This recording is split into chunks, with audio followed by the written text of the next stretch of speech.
Hi everybody, Driving with Dane here, coming to you with a very quick, very cool video about the active park assist for the new Volvo EX30. So we're currently set in the car. I'm going to do two videos. I'm going to do one on the inside and one on the outside so you can kind of see what it looks like. So what you want to do is put the car in drive. You can see we're in drive, and then you want to turn the camera on. You'll see it says scanning for slot. Now keep in mind, I am driving while recording, but you should always be very careful and paying attention while doing this. You want to drive slowly past a couple of parking places. And then it'll say parking spot found. Push the parking spot, and then you just release the brake pedal. Oh, I apologize, you have to have your seatbelt on as well.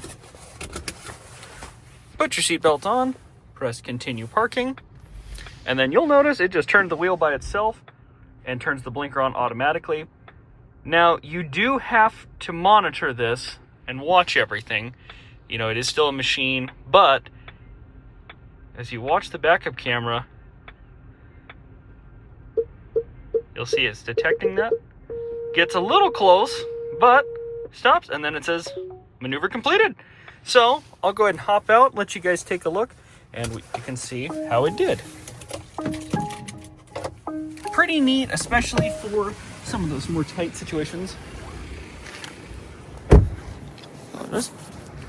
So you can see, parked the car, got me pretty center, didn't hit the post. You can see he has room to park next to me. Overall, pretty smooth park job. So let me know if videos like this are helpful. Thank you again for your time. Driving with Dane.